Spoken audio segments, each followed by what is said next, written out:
Hello, my friend. Today I will tell you another long-forgotten legend. Close your eyes and let the magic transport you to Middle-earth. Our journey begins.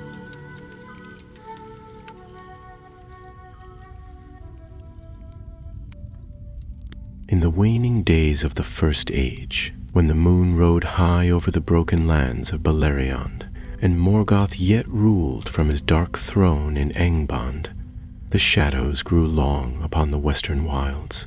Among those shadows, none stretched darker or more fearfully than that which clung to Tolkien, the Isle of Werewolves. It was there that Sauron the Deceiver, the chief lieutenant of Morgoth, worked his foul craft. Cloaked in shadow and flame, he had turned the Tower of Minas Tirith, once a watchful elven stronghold, into a place of dread and death. On that haunted isle a new terror was bred, for Sauron had grown restless. The defeat of Draugluin, the first werewolf, by the hands of Huan and Luthien had stung him deeply, and he thirsted for vengeance. In secret chambers where no light dared linger, he summoned ancient magics and whispered black words over the bones of beasts and the spirits of the fallen. He sought not merely to forge another beast of war, but to bind a portion of his own cruel essence into its heart. To make a wolf that would think with his mind, strike with his will, and never tire until his enemies lay dead. Thus was born Druathul, called Shadowfang in the Black Tongue. Larger than a warhorse, cloaked in fur darker than a starless night, with eyes like coals pulled from a fire still burning, the beast bore a mind sharpened by sorcery. Its fangs could pierce dwarven steel, and its howl could chill the blood of the boldest elf. Sauron kept it caged deep beneath the earth of the island, for even the other werewolves feared its presence and would not venture near. He waited only for the appointed hour to unleash it. A night foretold by cruel stars and the whisperings of spirits, when the moon would turn red with the blood of fate. Far to the east, beyond the river Sirion in the twilight woods, nestled a secret refuge known to few, Tarn Eluin, the hidden pool. There, beneath the boughs of ancient beeches, the house of Beor held one of its last strongholds. Men and women descended from the faithful of Barahir lived there in quiet defiance, watched over by the memory of noble deeds long past. Their leader, Berinskin, had sworn never to bow to Morgoth's dominion. They lived simply, but not without pride, training their young in the arts of the hunt, the sword, and the lore of old. Among them was Mydron, son of no renown, but keen-eyed and swift of foot. He had never seen battle with orcs, nor fought beside the lords of the Eldar, but he had listened well to the stories around the fire and dreamed of valor. He could track a wounded stag across stone, strike a hawk from the air with a single arrow, and speak the names of stars in the tongue of the elves. His heart burned for great deeds, though he knew not how they would find him. One cold twilight, as the trees whispered of frost and the sky burned gold behind the hills, Maedrin returned from a patrol to find smoke rising from the forest. His steps quickened.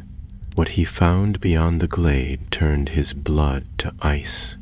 The camp of the Outliers, a watchpost held by 3 scouts of his people, had been torn asunder, tents shredded like parchment, blood smeared upon the trees, and in the soft earth near the stream, deep prints, far too large for any wolf he had ever known.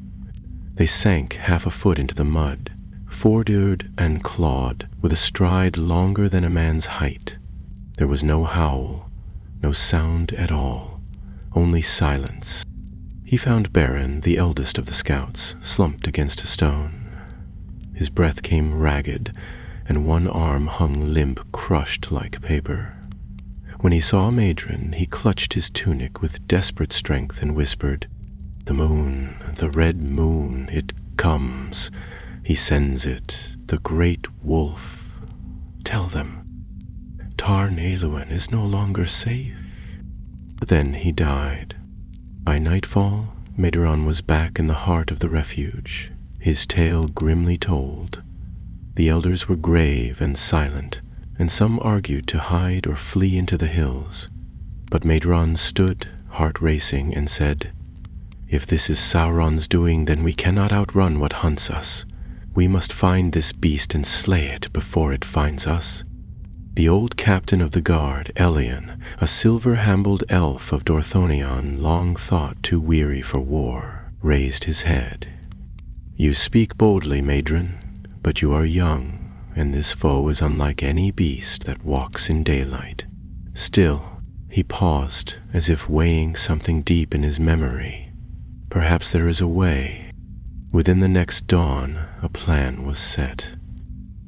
A small band, no more than 5, would leave Tarn Eluin and travel west, toward Tol Ingareth. They would track the beast, learn its nature, and, if fate allowed, destroy it before it could return to finish what it had begun. Magrin was the first to step forward. "I will go. It was my kin who died. I have the wolf's scent, and I will not rest until justice is done." Elian followed. Though age had taken much, his aim had not faltered, and his wisdom was deep. "I have seen werewolves before," he said. "This will not be my first hunt, nor, I pray, my last." The third was Thrain, a dwarf of Nogrod, exiled for reasons he would not speak. A master of snares and firecraft, he grumbled often but feared little. "If you want to trap a shadow," he said, "you'd best bring someone who knows how to build a cage of light." The fourth was Stranger. He came with the mist that night, pale-skinned and thin, his black eyes reflecting the firelight. A former orc of Sauron's service, he called himself Ugrath. None knew if that were true or a lie, but he spoke Elvish, and he bore wounds that only the lash of the tower could make. He offered to guide them to the wolf's lair. "I know the beast," he said. "I helped feed it before I fled. There is more to it than fangs and rage. It is cursed and chained, but soon to be loosed. I can help you, if you'll let me." Elian looked into his eyes for a long time before nodding. Thus the band was formed. With the moon rising full behind them, they vanished into the trees, their footsteps swallowed by the silence of ancient woods. Unbeknownst to them, high above the world, the red moon was stirring. The signs of its coming were written in the stars, in the bones of the earth, and in the dreams of the dying. Sauron's mightiest wolf would soon run free, and beneath its shadow, the fate of Tarn Eluin would hang by a thread. But Madron did not fear. He did not yet know the weight of fate, nor the price of blood. He only knew that a monster had taken his kin, and that monsters could be slain. So began the hunt. The morning they set out was gray and damp, and the fog hung low over the hills like a shroud drawn across a battlefield after the dead had been gathered. The forest held its breath, and even the birds seemed to know something evil stirred in the west. Madron tightened the straps on his pack and glanced once over his shoulder at Tarn Eluin, the tranquil waters glimmering pale through the trees. Then he turned away. He would not look back again until this hunt was ended, one way or another. They took no horses, for the land between them and Tolangarhoth was thick with brambles, ravines, and treacherous paths where hoofbeats would betray their passage. It would be 4 days' march to reach the shadow of the river Sirion, and beyond that, the lands grew darker still. They traveled in silence for the most part, Each lost in thought, Madrin walked at the front, his bow slung across his back, eyes scanning the forest floor for signs, though the trail left by the beast was days old now and growing cold. Lelion moved like a whisper behind him, every motion precise, even graceful, despite the heavy cloak he wore and the silver in his hair. At times, the elf would pause and touch a tree's bark or stoop to listen to the ground, though what he heard Midrin could only guess. Drain was less subtle. He muttered to himself as he walked, grumbling about the damp, about the weight of his gear, and about the foolishness of chasing down a beast that even orcs feared. Still, he never once asked to turn back. Ograth brought up the rear. He said little, and when he did speak, his voice was low and rough, like gravel underfoot. There was a weariness in him, and something else Madrin could not quite name. Something haunted. When they camped that night beneath the twisted limbs of an old holly grove, Madrin caught the orc staring at the stars through the branches above, whispering words in a tongue that sounded harsh and broken. The second day brought rain, steady and chill. They moved slower, for the ground turned slick and the paths were harder to read. That evening, while they huddled beneath a ledge of rock and shared bread and dried fruit, Elion spoke at last. "This wolf," he said, holding his hands out toward the fire, "was not made by chance. You must understand that. It is not merely large or strong. Sauron pours his malice into things, creatures, weapons, even his servants. The more he gives, the more bound they become to him. If this Druthul is what I fear, then it carries more than flesh and blood. It carries a fragment of his will." Thrain looked up from where he was fletching a bolt. "So if we kill it, what happens? Does Sauron feel it?" Ugrith shifted, his face half shuddered by the firelight. "He'll know," he muttered. "He'll feel the terror, like flesh burned off bone, and he'll send worse things after us." Madrin frowned. "Then we strike hard and end it before that happens." But Ugrith only shook his head. "You speak of ending it as though it's simple. This is no simple beast. It remembers, it plans, and it hates." The third day brought signs. Scattered bones, deer, fox, even bear, picked clean and cast aside like twigs. The trees thinned, and Madrin could feel the air grow colder, heavier, as though some vast presence watched from beyond the hills. That night they found a ravaged clearing where the trees were scorched black, and in the center a single tree had been stripped of bark and bled sap as red as wine. "The beast came here," Elion said quietly, "but it was not alone. They found prints, 4 paws, but too deep, too even, as if the creature moved with unnatural precision, and around those tracks, smaller ones, clawed feet, many of them, circling and pacing. Werewolves," Ograth said, almost spitting the word. "Sauron's pack. It means the moon night draws near." Midrin turned to him. "What is that?" "A ritual," the orc said. "Once each age, when the moon bleeds red, Sauron chooses one beast to carry his hate into the wilds. A trial, a weapon. The wolf becomes his voice, his eyes, his punishment." Thrain snorted. "Charming. And where exactly does he send this punishment?" "Where he wishes to break hope," Ograth said, meeting Madrin's eyes. "Where people think they are safe." Madron's fists clenched. "Tarn Elewin." They broke camp at dawn without a word. By noon the river was in sight, and beyond it the haunted lands around Tolingorhoth.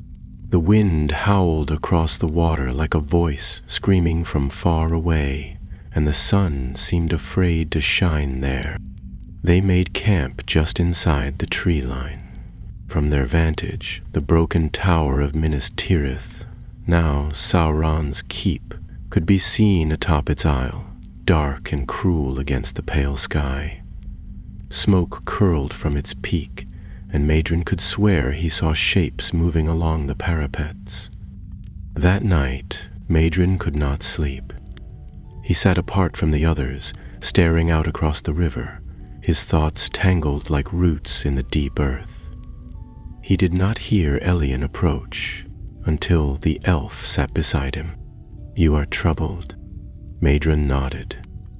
"I thought I wanted vengeance, but now that we're here, I'm not sure if vengeance is enough." Ellion watched the stars for a moment before speaking. "Vengeance burns quickly, like dry wood, but purpose lasts. You hunt this creature not for revenge alone. You hunt it because your people will die if it lives." "I know," Maiden said. "But what if we fail? Then we will have tried." Ellion said, "And the world will remember that someone stood against the dark." Madron said nothing more, but a quiet resolve settled in him, like the coals of a fire banked against the wind. The fourth day dawned red. The moon hung swollen and dim in the early sky, its surface already tinged with the copper hue of blood. Ugrath was the first to rise, and his face was pale as ash. "It comes tonight," he said. "The moon night begins." Across the river, a deep howl rose into the air, long and full of fury. The sound struck Madrin like a blow to the chest, and he saw Ellion flinch as well.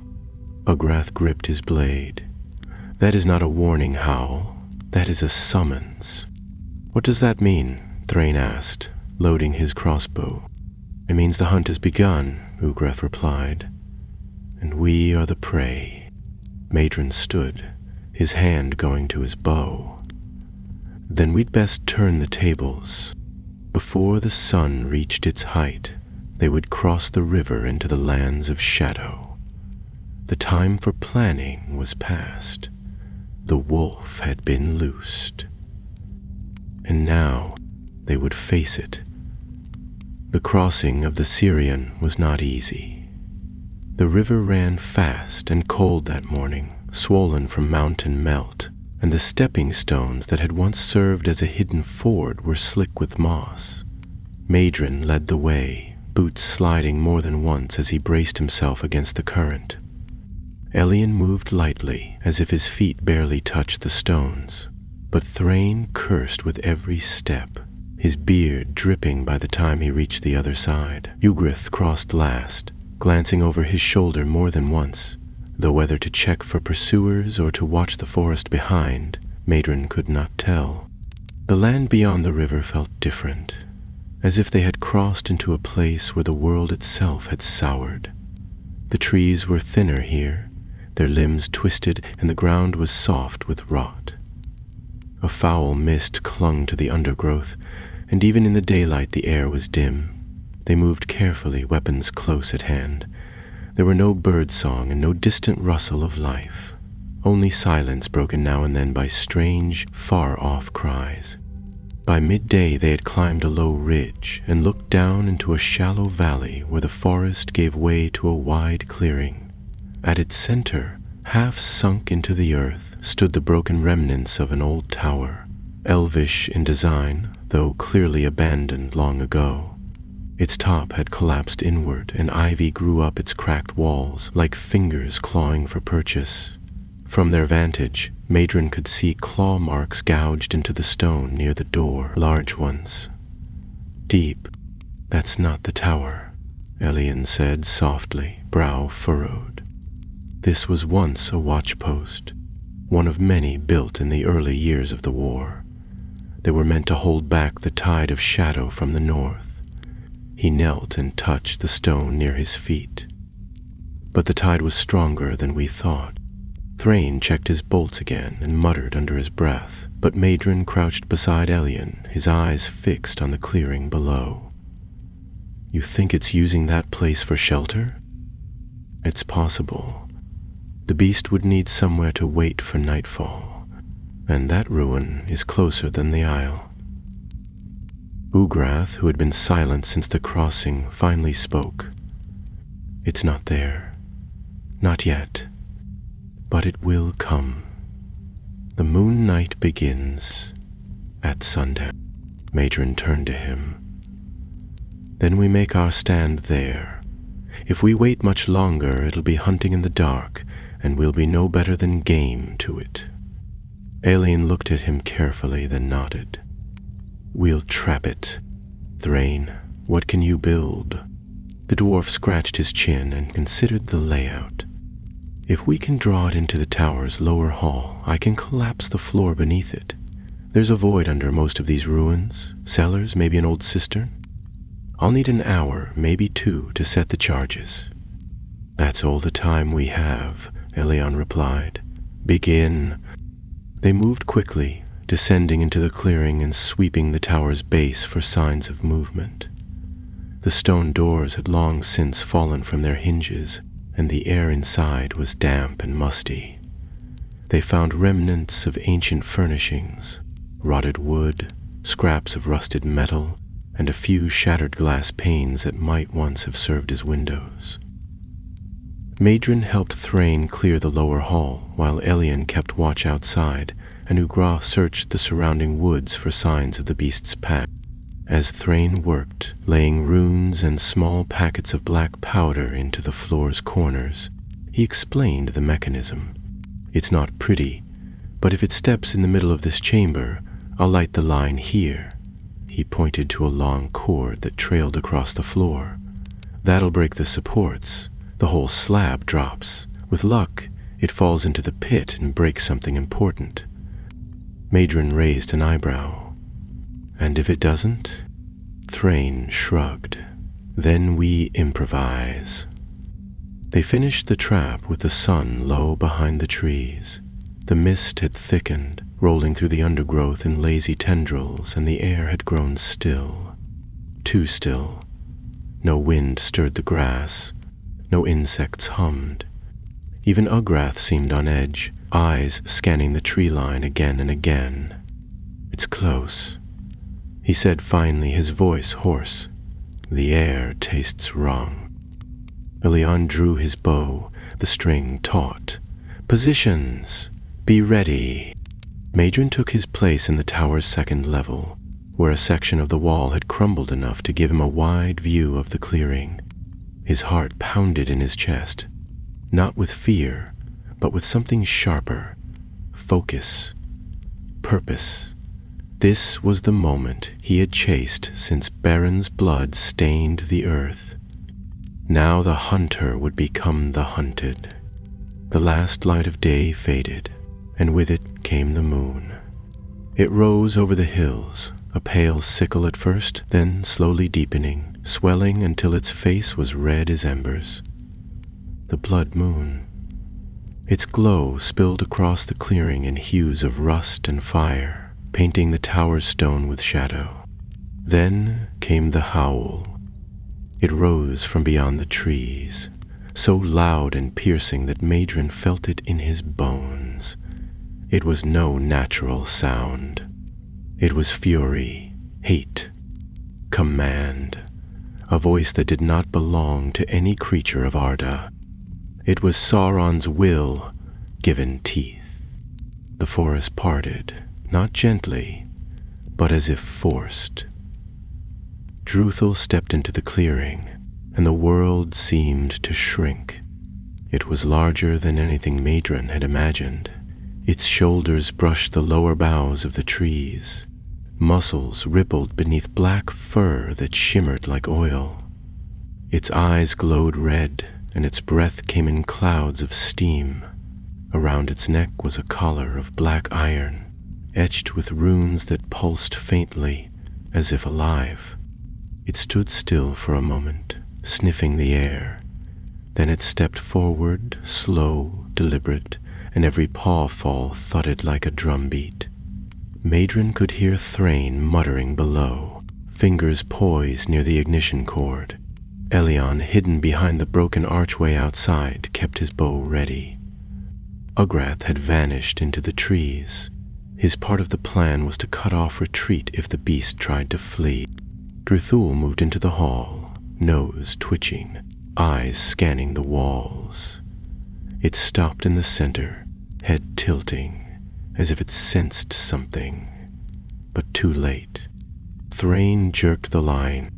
The floor exploded.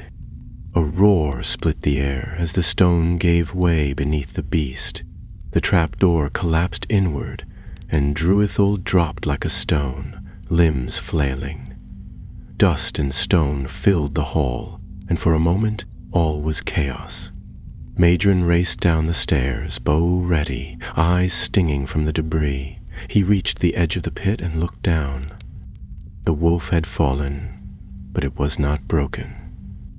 It stood in the ruins below, blood streaking its flank where jagged rock had torn through fur. One leg hung at an odd angle, but its eyes still burned. Then it spoke, not with a voice of wolves, but with one filled with malice and fire, echoing up from the pit. You dare hunt me, mortal? I am no beast. I am wrath made flesh. I am his vengeance. Madrin froze. The voice clawed at his mind, twisting thought and memory. He felt cold fingers pressing behind his eyes, and he stumbled backward. Elion was there in an instant, pulling him away. We've wounded it, the elf said, breathless. But it is not done. It will climb. We must finish this now. The creature was already dragging itself up the stone wall, claws sinking into cracks, its breath coming in low, rattling growls. Madrin reached for another arrow.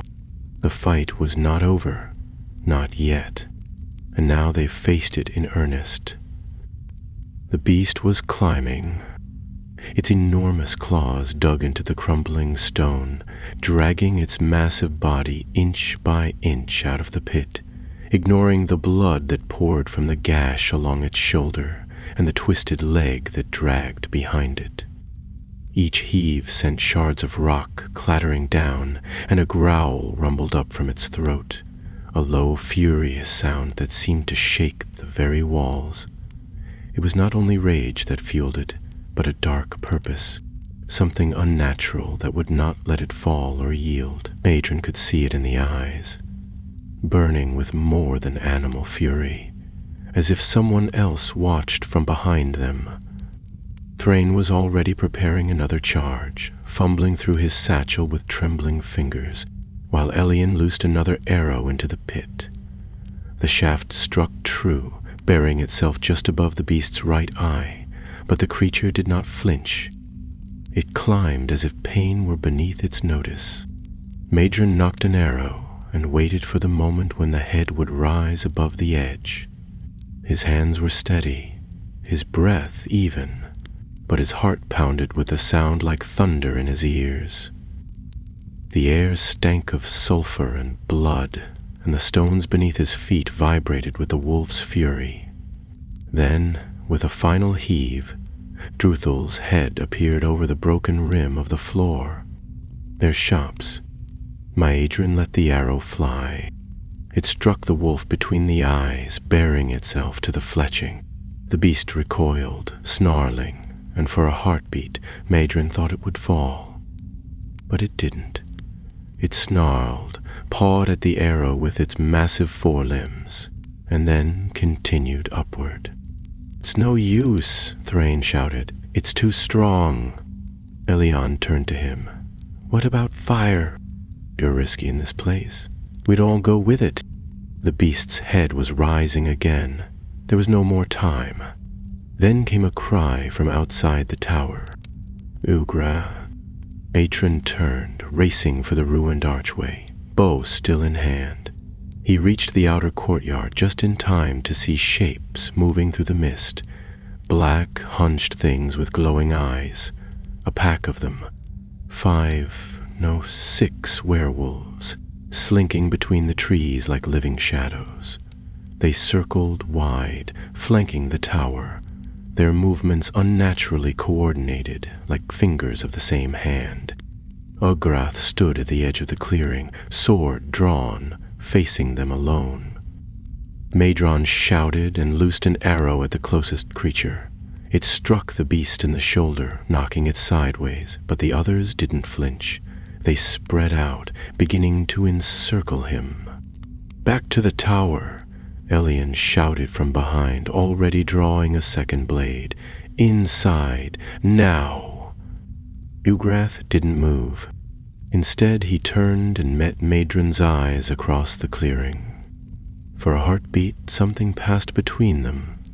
A memory, perhaps, or a warning. Then Ugrath charged the pack. He moved faster than Madron had expected, ducking the first beast's swipe and driving his blade deep into its chest. A second one lunged, but he twisted aside, slashing across its flank. But there were too many. One struck him from behind, knocking him to the ground, and the others pounced. Madron started forward, heart in his throat, but Elian seized his arm. "It's too late. It's too late. We can't just leave him." Knew what he was doing. "We fall back or we all die." "We found its servant," Gandalf replied. "Melantur, still bound to flesh, still dangerous, and we found the source of its power, or at least a glimpse of it." "Was it as we feared?" "Worse," Gandalf said grimly. "It has a name in the deeps, but it is not one I will speak aloud. It was a Maya, long ago, one who fled judgment after the fall of Morgoth, hiding in the black gulfs of the sundering sea. It slumbered for an age, but Melantur has woken it." Círdan walked with them through the stone archways of the port, his steps slow. "Do you know what it wants?" "It wants Noria," Gandalf answered, "not for the sake of its power, but because of what it kindles, the fire of hope. That is what it seeks to smother. It feeds on despair. If Noria falls, the flame will go out in more than one heart." They passed into the council chamber, where maps were spread once again. A few of the elf lords had gathered, speaking softly. Gandalf stepped forward and placed his staff across the table, the faint scent of sea breeze still clinging to his cloak. "There must be a reckoning," he said. "This thing in the water will not wait for us to chase it from hole to hole. It is growing bolder. The next time it strikes, it may not do so from the shadows. Melantur has ships. He may rally corsairs, traitors or worse." Círdan studied the map, then looked up slowly. "There is one place left," he said. "A tower, long abandoned, on the western cliffs of the Blue Mountains.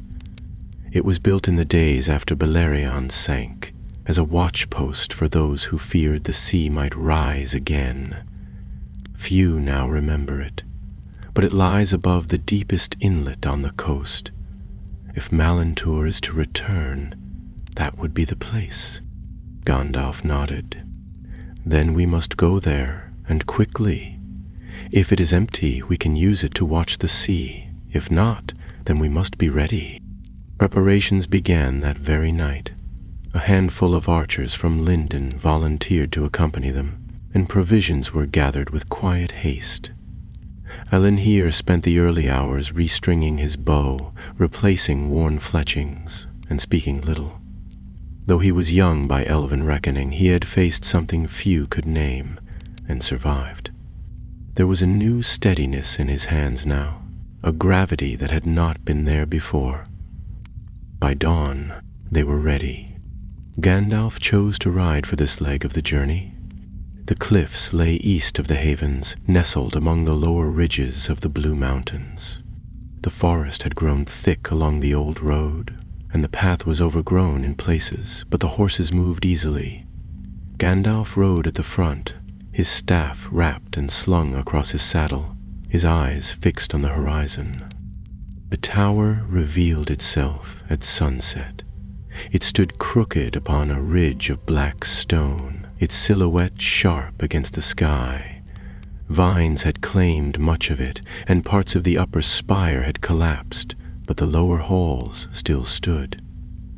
The sea thundered far below, and gulls wheeled through the wind, crying with wild voices.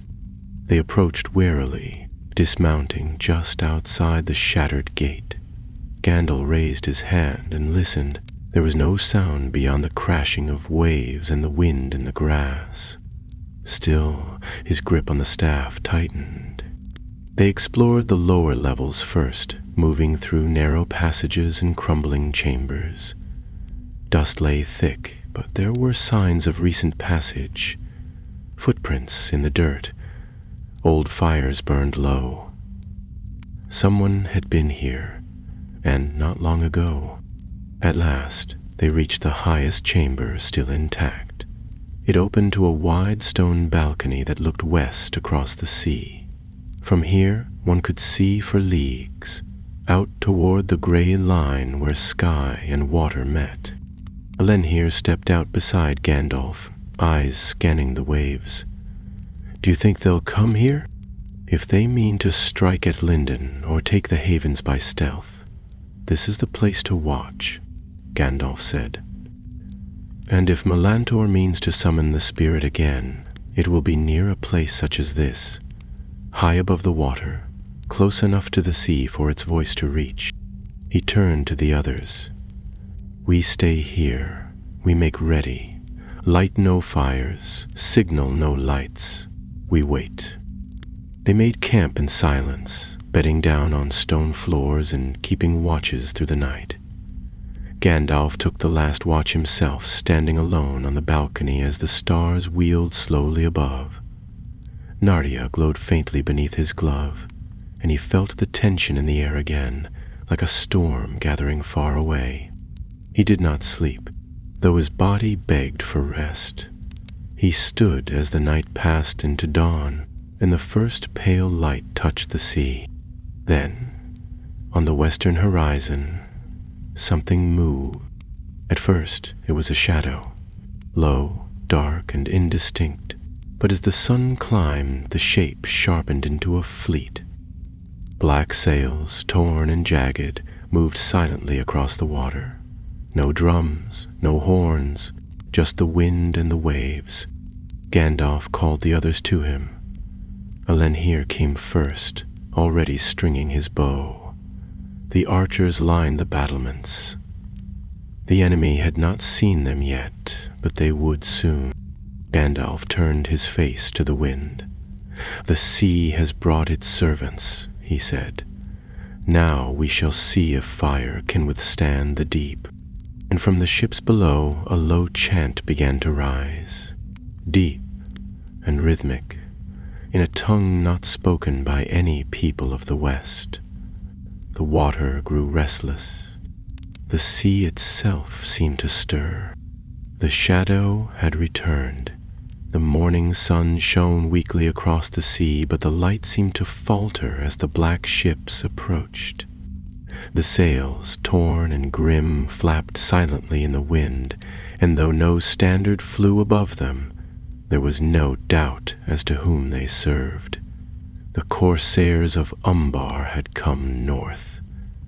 The ships moved swiftly, cutting across the water in a tight formation, their hulls low and silent. No drums beat, no banners streamed, but a slow, rising chant carried over the waves, deep and low, like the groan of a stone door closing on the world. From the broken tower above, Gandalf watched in silence, leaning on his staff. Alenhir stood nearby, his bow already strung, eyes sharp and cold.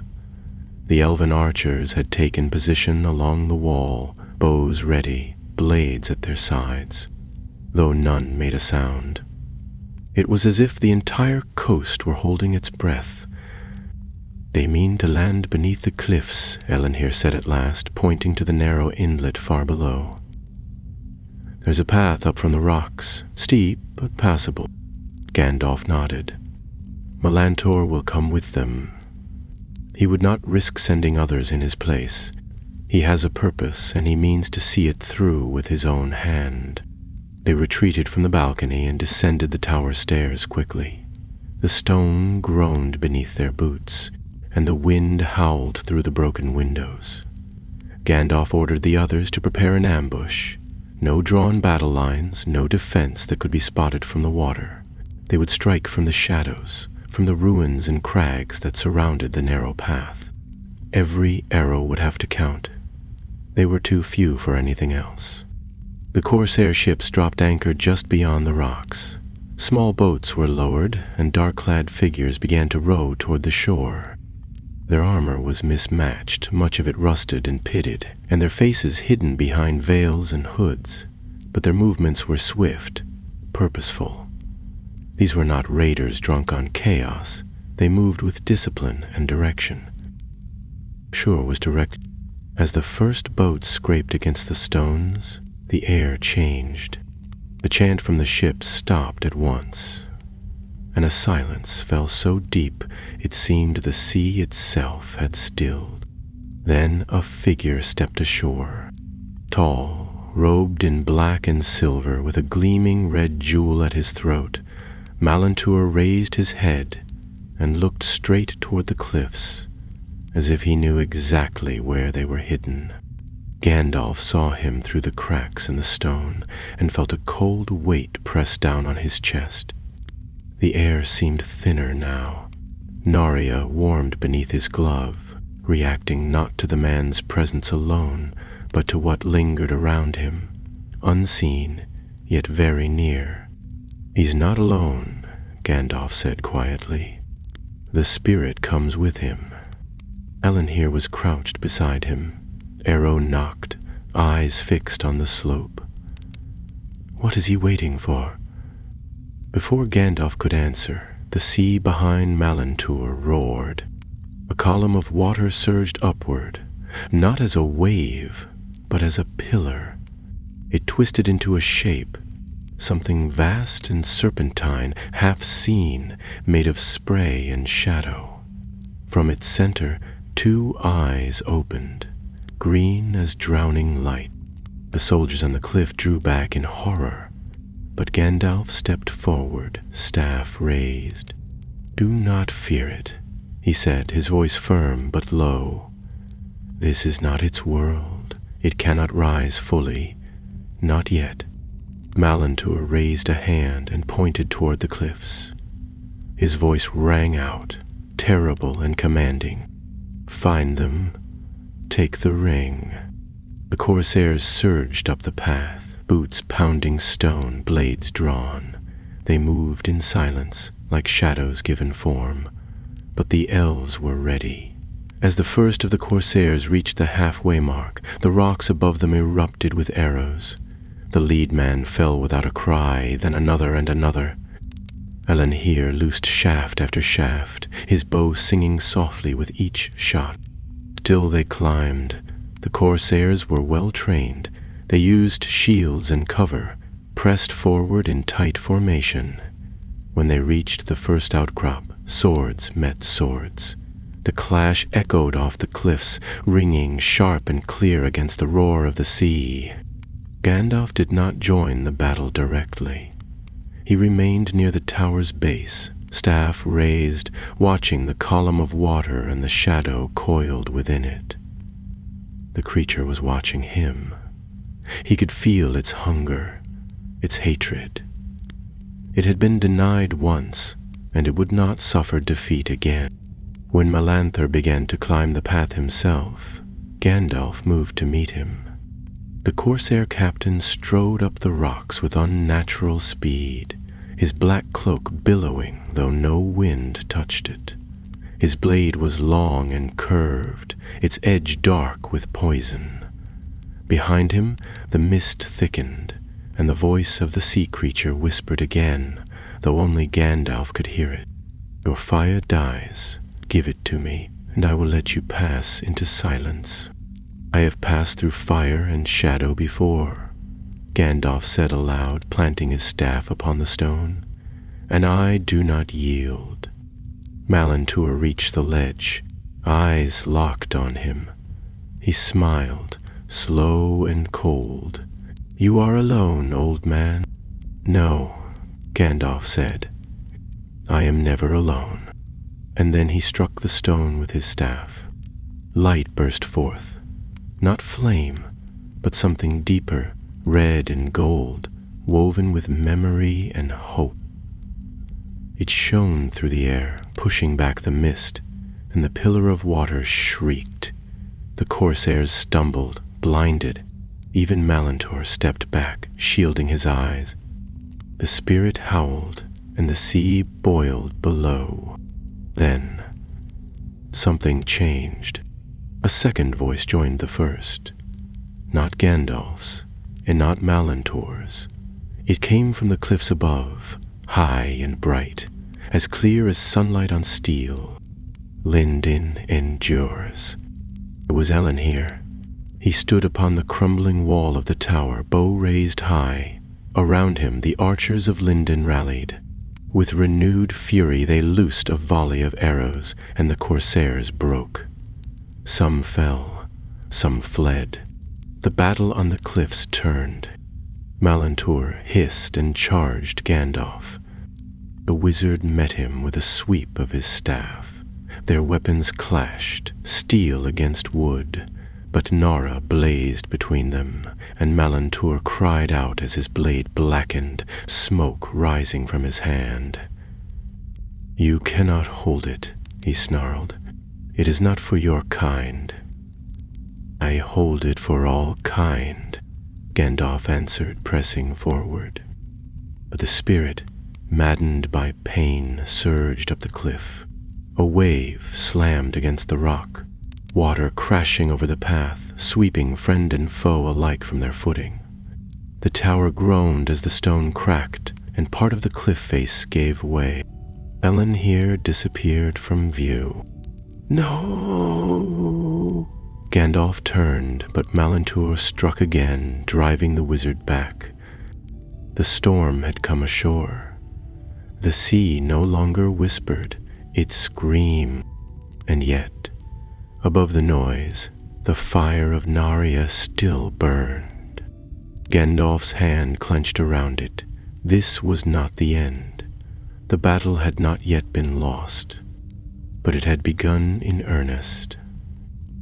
The tower shook as another wave struck the cliffs, sending a spray of seawater high into the air.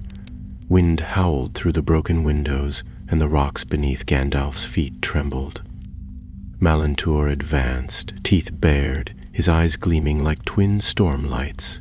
The red jewel at his throat pulsed with power, and every movement he made sent flickers of darkness trailing through the air like smoke. Behind him, the spirit surged in rage, its voice rising in a chorus of wrath that echoed off the cliffs and rolled across the sea.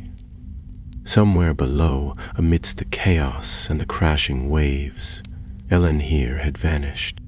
Gandalf's staff struck the ground with a crack, light bursting from its tip, but Malantur was already moving. His sword flashed, slicing toward Gandalf's side. The wizard blocked it with the shaft of his staff, twisting and turning with more strength than a man of his years should have possessed.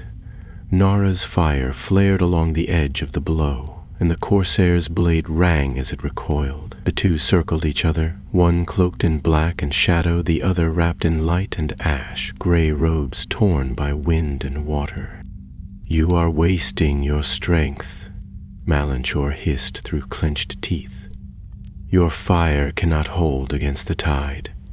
This world belongs to the deep now. The fire will drown." Gandalf's reply was quiet but firm, and the wind seemed to hush to hear it. "You mistake flame for pride and water for power. Fire is more than wrath. It is the light of the heart, the warmth that endures through winter, the spark that dares to hope when the night is longest. That, Malantor, you will never understand. With a sudden burst of strength, Gandalf raised his staff high and brought it down hard upon the stone. A ring of flame erupted in all directions, forcing the corsair back. Malantor shielded his face, retreating several steps as the fire curled around him. But the dark water spirit roared in defiance, and the flame began to flicker, fighting to stay alive against the unnatural cold that now pressed in on every side. Below them, the remaining corsairs were in full retreat. The elves, rallying to Alanhir's cry, had driven the enemy down the cliffs and toward their boats.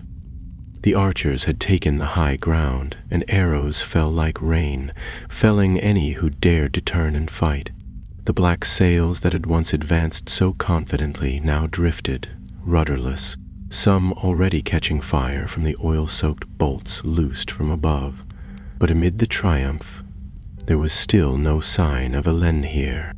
As Gandalf held the flame, his heart leapt in fear. He could not see the elf among the ranks of the living. For all the strength of Narnia, for all its light and courage, it could not find the lost. Malantor, sensing a flicker of hesitation, surged forward again, slashing his blade toward Gandalf's shoulder. The wizard stepped back, but his heel struck loose stone, and he stumbled. For one breathless moment, Malantor stood over him, sword raised, eyes filled with triumph. But the blow never fell. A shout rang out, sharp, clear, and filled with wrath. From the rubble of the fallen cliff a figure rose, soaked and bloodied, but alive. Alanhir's hair clung to his face, and one arm hung limp at his side, but his bow was in the other, already drawn. He loosed an arrow with deadly aim, and it struck Malantor's sword arm just as the blade came down.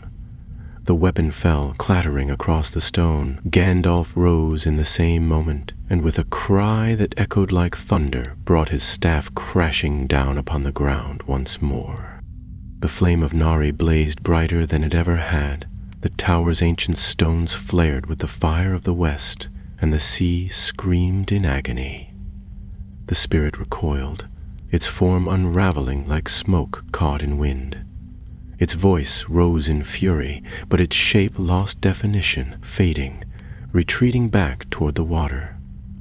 The great column collapsed into the waves, and a roar followed as the sea withdrew from the cliffs with a furious hiss. Malantor fell to his knees, clutching his arm. His strength seemed to leave him all at once, and the jewel at his throat cracked down the middle, its glow dying like a star going out. Gandalf stepped forward, his eyes full of fire but not of hatred. "You were once a man of Númenor," he said. "What darkness poisoned you so deeply that you would bind your soul to a thing of the void?" The Corsair captain lifted his gaze. There was no triumph left in it, no pride, only emptiness. "I was promised a kingdom beneath the waves," he whispered, "a crown forged in silence, a throne that none could take. I saw what lies beyond the shores of the world, and I could not look away." "And now you will see no more," Gandalf said. Malantor tried to rise, but the strength failed him. He collapsed, and the jewel at his throat crumbled to dust. The wind shifted, the darkness lifted. The cliffs, though broken and stained by battle, stood firm. Alanhir staggered toward Gandalf, and the wizard caught him by the shoulder. The elf was wounded, his left side bruised, a long gash along his ribs, but his eyes were clear. "Lost, I thought you were lost," Gandalf said. "I very nearly was," Alanhir replied, "but the fire found me."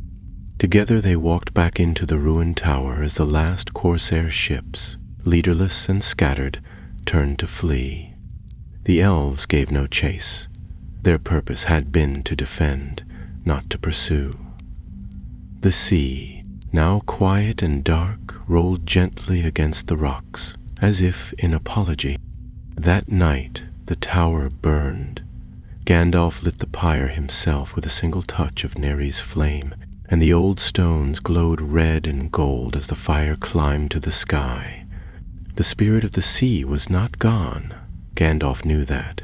It had been driven back into the deeps, its servant destroyed, its plans scattered, but such powers could not be destroyed by fire alone.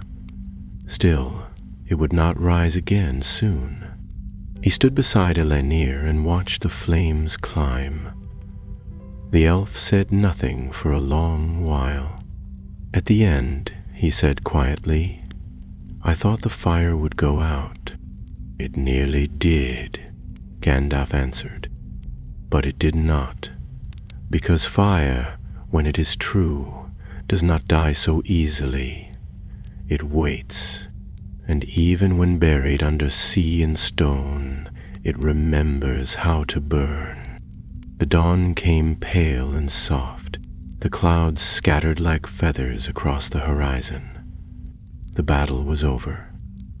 The ring of fire was safe, for now, and the light, though flickering, still endured.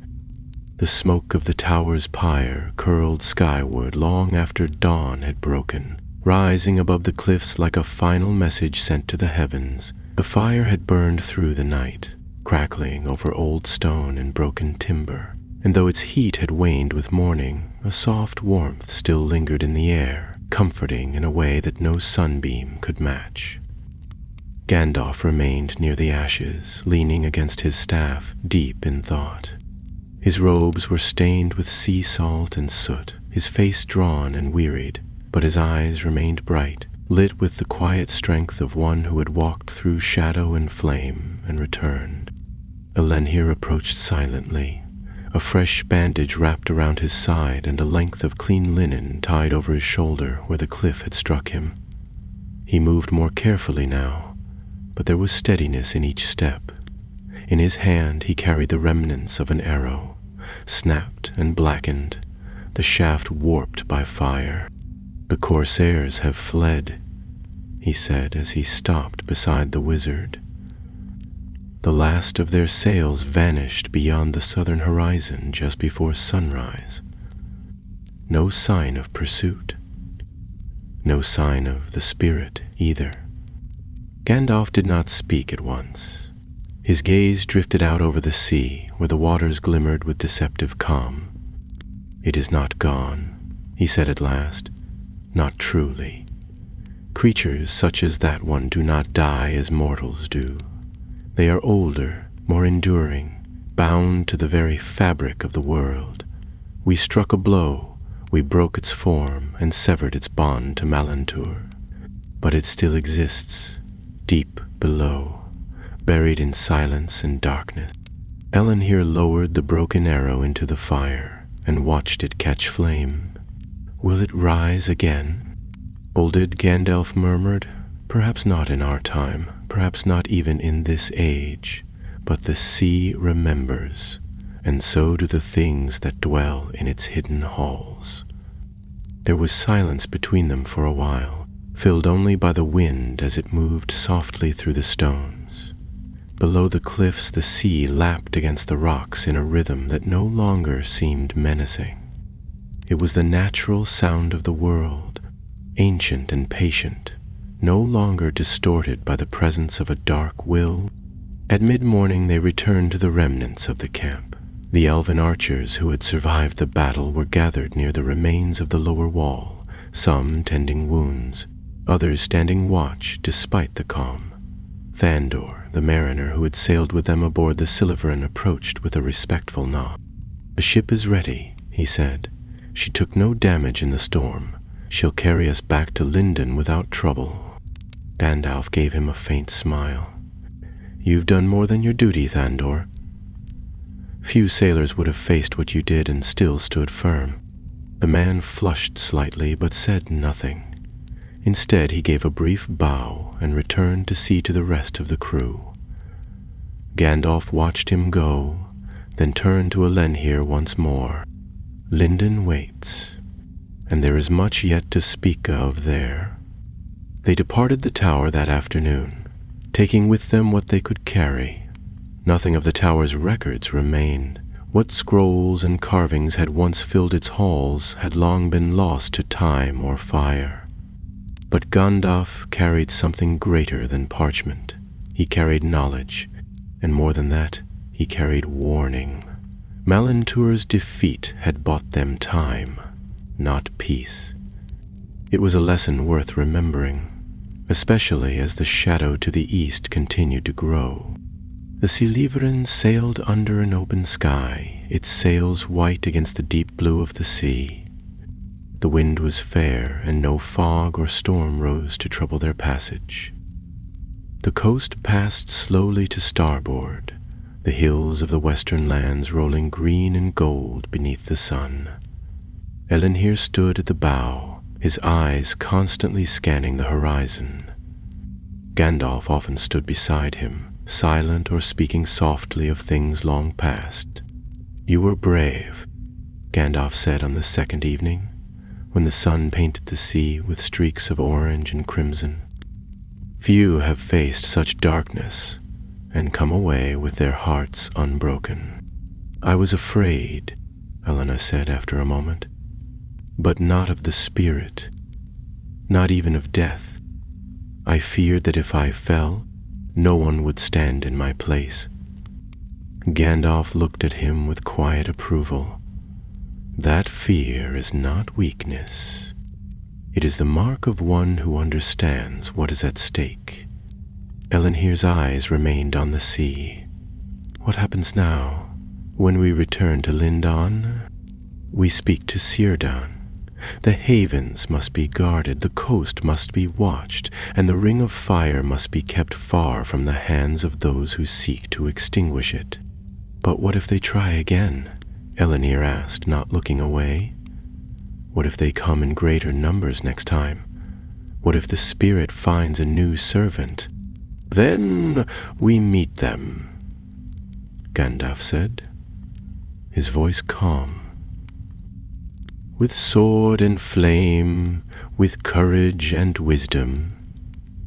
We are not alone, Elenhir. The west may be fading, but it is not yet gone.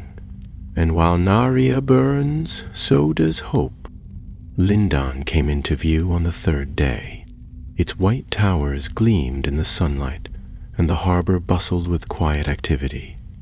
As the Silmarillion approached the quay, a horn rang out, a soft, mournful note that echoed across the water and stirred the hearts of those who heard it.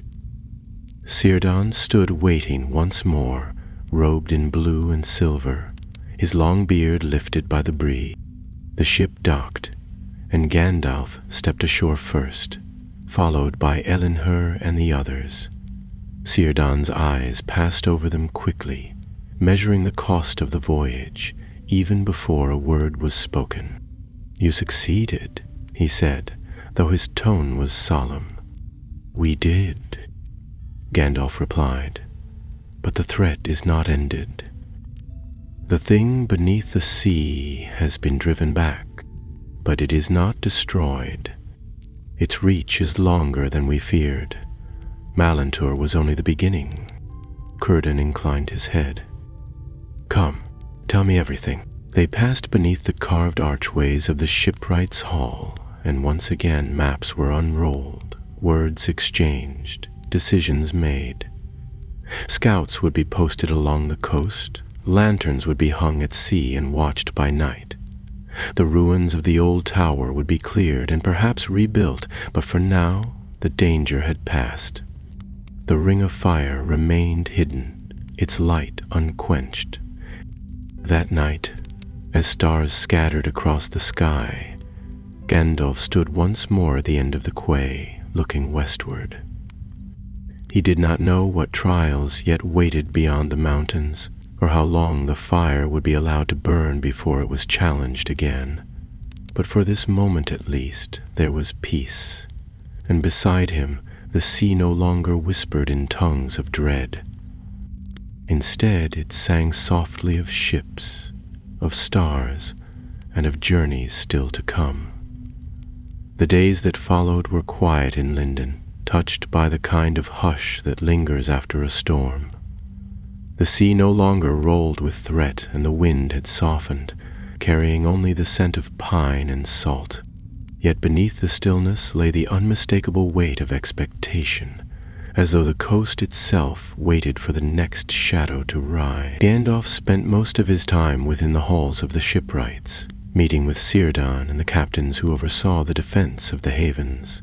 Scouts had already been dispatched along the shoreline, and a new watchtower was to be raised on the cliff where the old one had stood. Work had begun at once, though the ground still bore the black scars of fire and battle. Elendil had not left Gandalf's side since their return. Though his wounds had mostly healed, he remained restless, pacing the docks at dusk, climbing the bluff at dawn. There was a change in him now, as though the brush with the spirit had opened something in him that could not be closed again.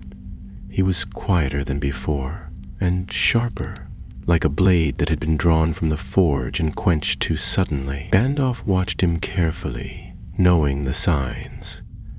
Great deeds changed a person, and sometimes the change lingered long after the danger had passed. On the 5th morning, Gandalf stood once again at the edge of the great quay, gazing westward as the sun climbed behind him. The horizon lay clear, the sea calm, but his thoughts were troubled. The ring of fire lay hidden beneath his glove, warm but quiet, its flame subdued. It had not stirred since the battle, and that troubled him more than he cared to admit. Narya was not a weapon of war. It had been forged to inspire, to kindle courage and hope, and yet, in the dark of that cavern, and again atop the cliffs, Gandalf had called upon it as a shield and a sword. It had answered. But the price for such a calling was never paid in coin. Círdan joined him before the hour turned, his presence silent, steady as the tide. The old mariner stood without speaking for a while, and when he did, it was with the soft certainty of one who has watched the world pass through many seasons. "The fire burns more fiercely now," he said, glancing at Gandalf's hand. "I can feel it even here, though you wear it still in secret." Gandalf looked down at his glove. "It stirs when the world falters," he said, "and lately the faltering grows more frequent." The soldier said nothing more. Círdan nodded slowly. "The balance shifts. Always in the ages of the world there comes a moment when light flickers and darkness dares to reach farther than it should. What happened here was not a war, Mithrandir. It was a test, and others watched." "Others?" Gandalf turned to face him fully. "And there are still eyes that linger in the forgotten corners of Middlegith," said Círdan. "Things that remember the First Age and the wars before the sun. They lie hidden, sleeping perhaps, but they stir when the fire grows strong, just as the spirit of the sea did." Gandalf considered this. He had long known that the world held remnants of ancient power, ruins and spirits and things without name. But to hear Círdan speak of them now, as if their patience had finally worn thin, sent a chill through him that even Narya could not warm. "I have spoken to Elrond," Círdan added. "He writes from Imladris that there are troubling signs in the east. Dark men cross the mountains in secret. Traders vanish along the southern roads. There are whispers of black banners near Harad. Sauron moves." Gandalf murmured. "Yes," said Círdan, his voice grave. "And not only him." They stood in silence after that, letting the gulls fill the air with their cries. Ships came and went from the harbor, elves with bright eyes and quiet voices boarding the vessels that would carry them west to the undying lands. Each departure marked the slow fading of the firstborn from Middle-earth, and with every white sail that vanished over the horizon, the world grew a little dimmer. That evening, Ellen here found Gandalf sitting beneath the lantern tree, a great silver-limbed giant that stood at the heart of Linden's courtyard. Lanterns of clear crystal hung from its branches, glowing with soft light, and beneath them the wizard sat alone, deep in thought. "I've been summoned," Elendil said as he approached. "Círdan has asked me to remain in Lindon. He says I am to lead the new watch." Gandalf looked up at him. "And what do you say to that?" The elf hesitated. "I say that I would rather ride with you." Gandalf smiled, though there was sadness in it. "You may one day, but not yet. There is more to be done here, and Círdan is wise. You have seen what lies beneath the surface of the world, Elendil. You have touched the darkness and walked away. That makes you stronger than you know." Elendil lowered himself onto the bench beside him. "The spirit. Do you truly think it's still alive?" "Alive, yes," Gandalf said softly. "Awake, no, but it dreams. And dreams can be dangerous, especially when they belong to such thing." He paused for a long moment, then reached into his cloak and withdrew something wrapped in cloth. He unwrapped it carefully, revealing a shard of black stone, smooth and curved, no larger than a man's palm. It shimmered faintly, as though the darkness within it were alive. "Urn of Malantur's tokens," Gandalf said. "Found among the wreckage of the tower, it holds a trace of the spirit's essence, just enough for study." Elendil stared at it. "You kept it?" "Not for long," the wizard said. "It must be destroyed, but first I must understand it." He rewrapped the stone and tucked it back beneath his cloak. Then he rose and looked up into the branches of the lantern tree. The lights shimmered overhead, and the stars began to pierce the sky. "We are in the quiet hours before the storm," he said. "The world turns, the shadows shift, and the fire must be ready when the darkness returns." Elendil stood as well. "And what of you?" "I will go east," Gandalf said, his voice distant. "There are other signs to follow, other paths to walk. Naria's fire cannot remain hidden forever, not while the world darkens. But I will keep it as long as I can, not to wield, but to guard, and to kindle the courage of others when all seems lost." Elendil nodded, and they walked back toward the shipwright halls in silence. That night, the stars above Lindon were bright and unclouded, and the sea slept peacefully against the shore. But far to the south, where no watchtower stood and the wind carried only silence, the waves stirred once more. And in the deep something dreamed. The wind carried the scent of autumn through the woods east of Lindon, rustling golden leaves and stirring the tall grasses that stretched toward the foothills of the Blue Mountains. Gandalf rode slowly along an old path, once well traveled by elves and dwarves, but now overgrown and half forgotten. His cloak was drawn close against the chill, though the sun still shone faintly through the thinning canopy above. Beside him walked his horse, no ordinary steed, but Shadowfax, lord of the Miras, whose silver-gray coat gleamed like moonlight on steel. They had been traveling east for many days, far from the havens and their gentle tides. Gandalf had left Lindon with little fanfare, taking only what he could carry and leaving word with Círdan that he would return when the time was right. Naria remained hidden, but its warmth pulsed more steadily now, as if aware of the road ahead. There were whispers of strange happenings across Middle-earth, and Gandalf meant to follow them before they could become cries of warning. He passed through small glades where ancient trees stood like sentinels and streams trickled over smooth stones. Here the world felt older, closer to the first age, untouched by the bustle of men or the fading memory of elves. But the peace was thin. At night, strange calls echoed from the hills, and more than once Gandalf had seen signs of passage, bootprints where no path should be, markings on trees carved by hands that did not belong to rangers.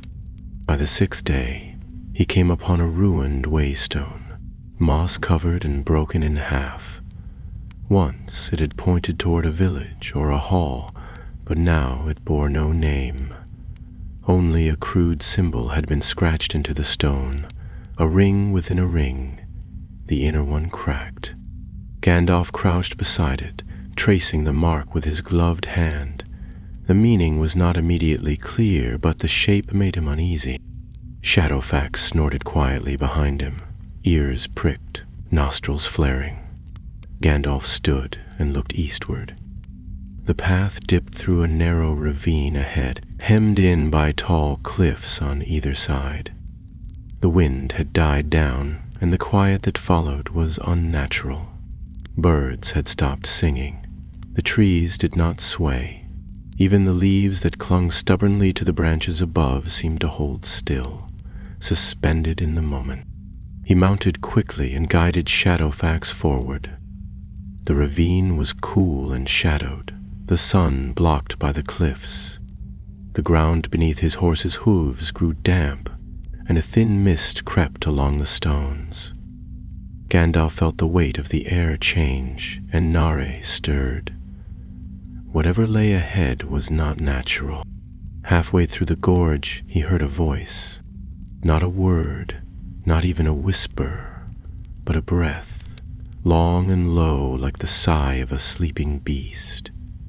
Shadowfax halted, muscles tensing.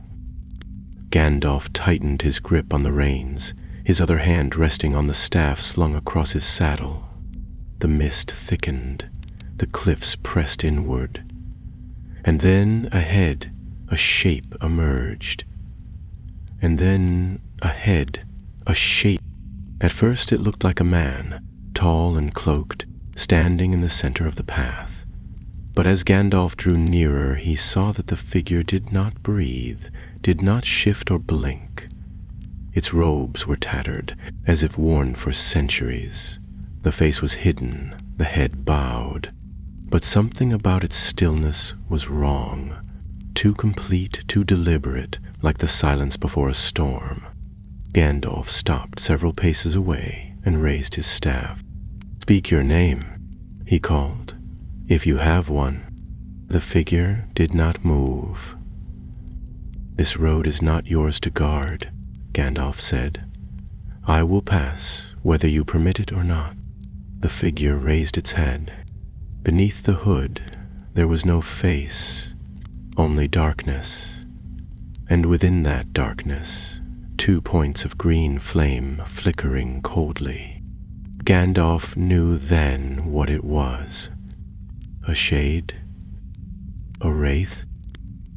Not of the 9, but something akin, bound not by rings of power, but by forgotten pacts made in the deeps of time.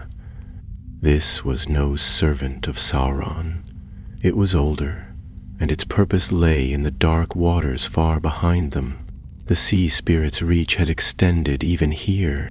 He dismounted in one motion, planting his staff into the earth. Narya flared within his glove, answering the cold with warmth, the void with light. "Begone," Gandalf said, his voice rising like a wind through the gorge. "You were not called, and your master has no hold here." The shade lifted its hand. A wave of darkness rolled forward, swallowing the mist and dimming the very air. It struck like ice, like despair wrapped in shadow, trying to claw its way into Gandalf's mind. But Narya burned brighter. With a cry that rang like silver on steel, Gandalf drove the butt of his staff into the ground, and a ring of flame sprang up around him. The darkness broke like glass against it. The shade recoiled, but did not flee. "You do not belong in this age," Gandalf said through gritted teeth. "Return to the deep from whence you came." The green eyes flared. A second figure emerged from the mist, and then a third. Shadows walked the path, silent and patient, their forms shifting like smoke caught in wind. Gandalf stood his ground, the fire dancing around him, and though the fear pressed upon him like a weight, he did not yield. He raised his staff high, and the light of Narnia flared with sudden brilliance. "Let the fire judge you." The flame burst outward in a sudden ring, consuming the mist, lighting the gorge in brilliant gold. The shades cried out, a sound not made with tongues or lips, but felt in the bones, deep and terrible. They twisted and writhed, their forms unraveling as the fire touched them. One by one, they fell back into the fog, their lights fading, until only the first remained. It lingered, unmoving, and then spoke, not aloud, but into Gandalf's mind, a voice like water seeping through stone. "The flame is not yours forever." Gandalf stepped forward, and the flame followed. "It is mine now," he said, "and as long as it burns you will not pass."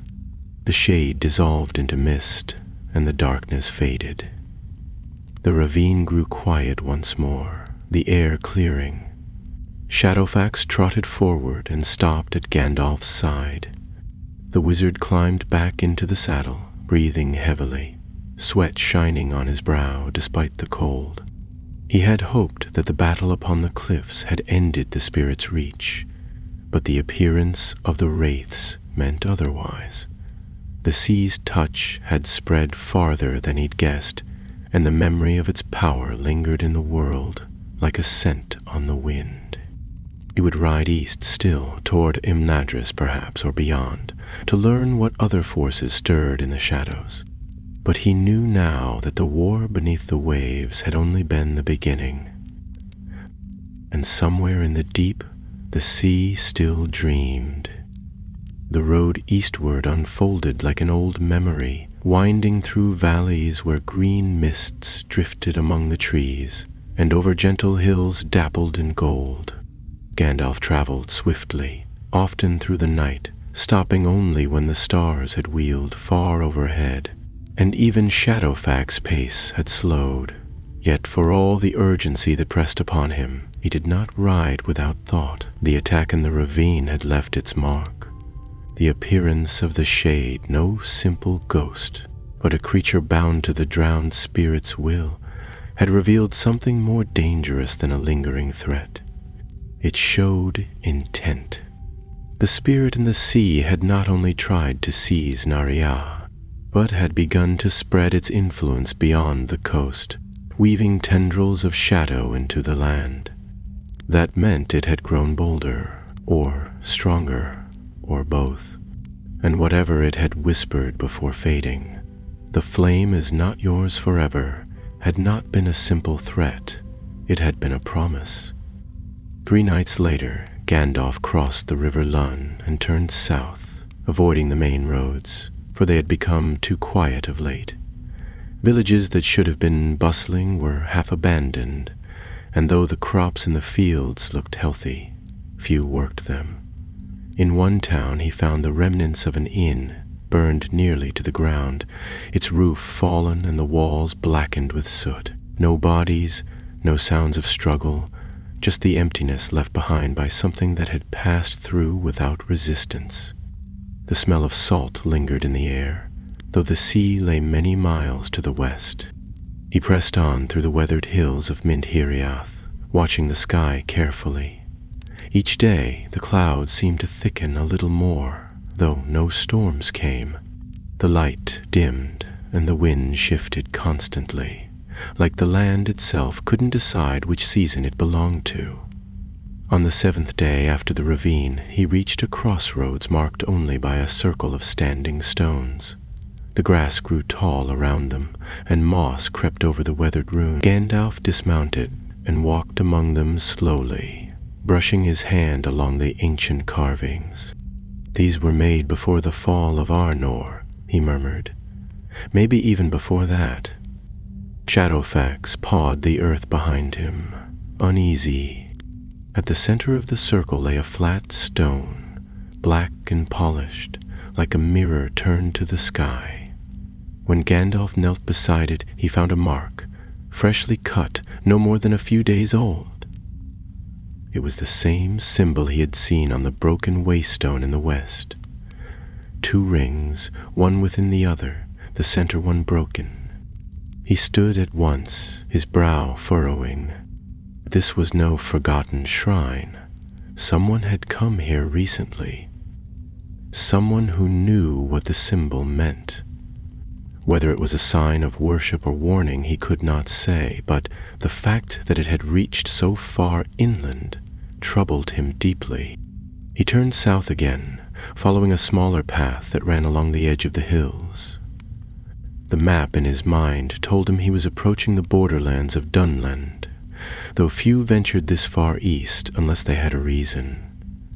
Gandalf knew of one place, half remembered from old tales, that might offer answers. It was called Tharbad's Hollow, a valley shrouded in mist, where an old fortress lay buried beneath the earth, and where the water that flowed from the misty mountains sank into darkness without ever reaching the sea.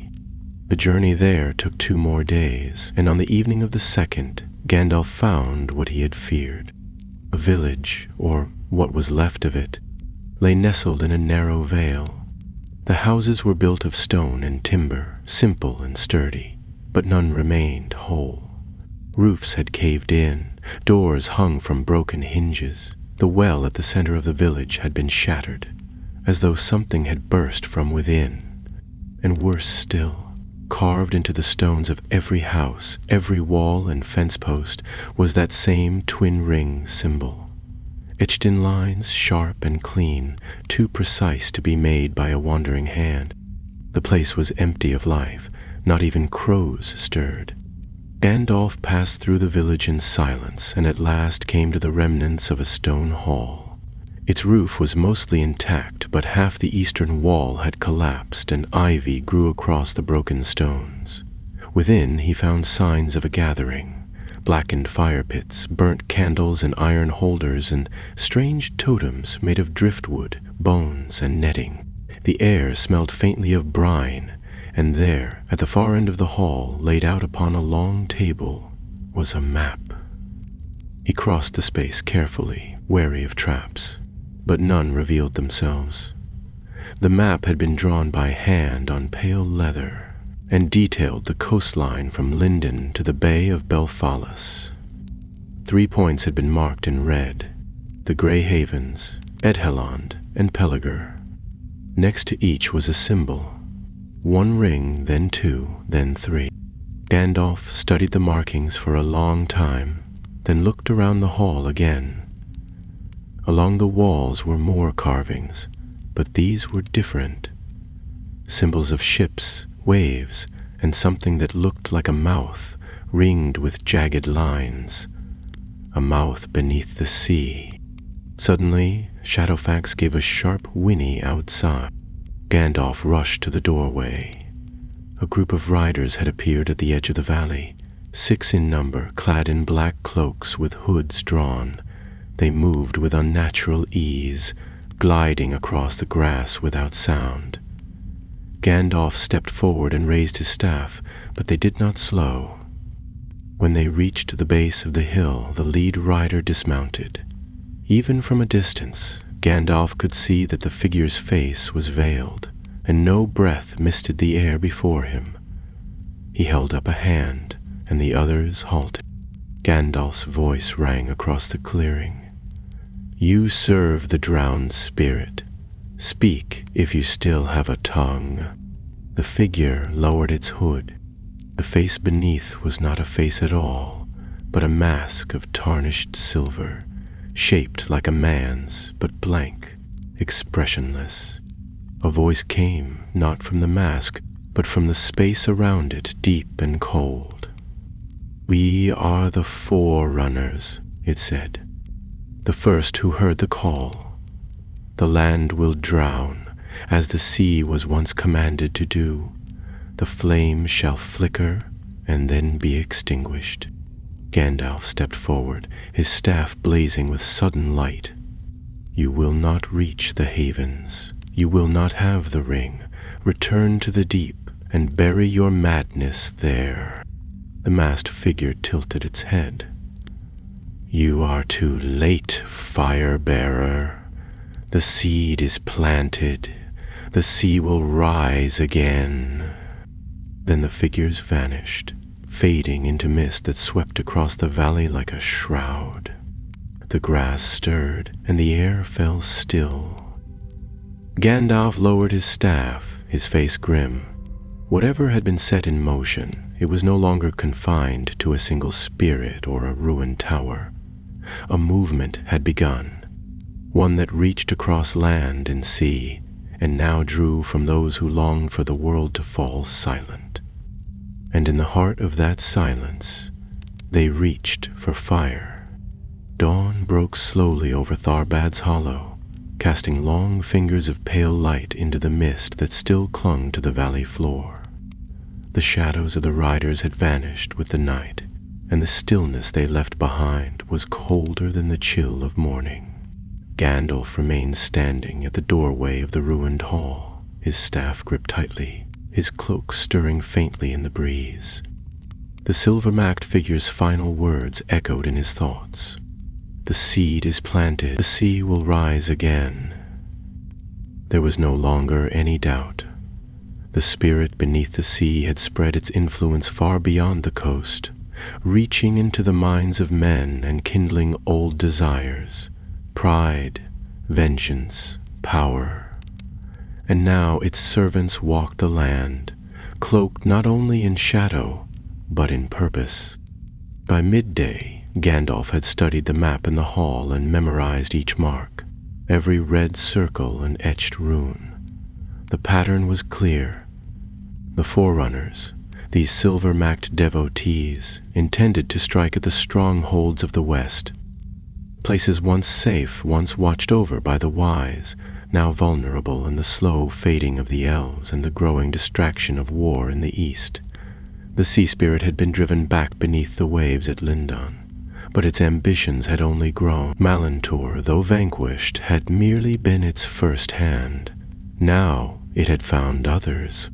He could not face such a threat alone, nor could it be driven back with fire and force alone. There was only so much even Narion could do. Gandalf left the hollow at once, Shadowfax eager beneath him, and rode hard through the hills toward the east. He passed through country where the trees grew thin and the hills rolled unbroken for miles, where wolves howled by night and the stars seemed farther away than they ought to. His thoughts turned toward Imladris, the last homely house, where Elrond still held counsel and the memory of the elder days endured.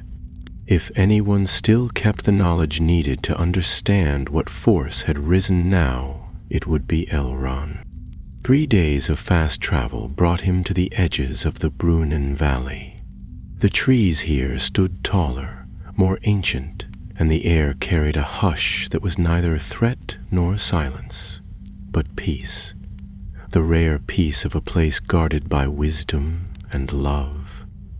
Gandalf rode down into the valley as the sun began to fall behind the mountains, and the sound of the river grew louder with every step. When at last the house of Elrond came into view, white and golden among the trees, Gandalf felt the tension in his chest ease, if only a little. Elrond himself met him at the steps of the great hall, his expression calm but questioning. "You come late and swiftly," he said. "I felt Narya before I saw you. You bear a burden heavier than when last we spoke." "I come with warning," Gandalf said, handing his staff to a waiting attendant. and with knowledge that cannot remain unspoken. They walked together through the halls of Imladris, down corridors lit with lanterns of clear glass, and through gardens where the stars already blinked above. Gandalf told all of Lindon, of the spirit beneath the sea, of Malantur's fall and the silver-masked riders that now moved through the lands. Elrond listened without interruption, though his brow furrowed deeper with every step. When Gandalf at last finished, they stood at the edge of a balcony overlooking the river. "This is not a new power," Elrond said softly. "The spirit you speak of, it was once named in the Elder tongue, though that name is no longer spoken even in our oldest songs. It was a Maya of the depths, cast out in the earliest days by Ulmo himself for seeking to unmake the natural order of the seas. It sought dominion, not harmony. It vanished before the first rising of the moon, and now it rises again," Gandalf said, "with servants who wear the faces of men and walk in places no longer watched. It seeks to become more than it was," Elrond murmured, "to claim what was denied it, to rewrite the world's rhythm with silence and darkness. And to do so, it needs fire," Gandalf added, "not to wield it, but to snuff it out. Narrated opposes it by its very nature." Elrond turned, his gaze steady. "Then you must hide the ring. Go where it cannot find you. Let it seek in vain." But Gandalf shook his head. "It has already found me once. It will again. And if I hide, others will fall in my place. No, Narya must shine. Quietly perhaps, but it must shine. The fire was given not for retreat, but for resistance." Elrond looked troubled, but he did not disagree. "Then we must prepare. Imladris will be ready. Though our strength is not what it once was, we will send word to Galadriel. If Lothlorien still holds to its light, she will not ignore this warning." As they stood in silence, a wind stirred the trees, and the lanterns swayed gently on their hooks. Far below, the river sang its ageless song, unbothered, for now, by the things that stirred in the wider world. The next day Gandalf departed. He had not come to rest, only to warn. The road led now toward the south, for one of the marked places on the map was Pelargir, the port city upon the Anduin, where Gondor still held strong, but not unthreatened.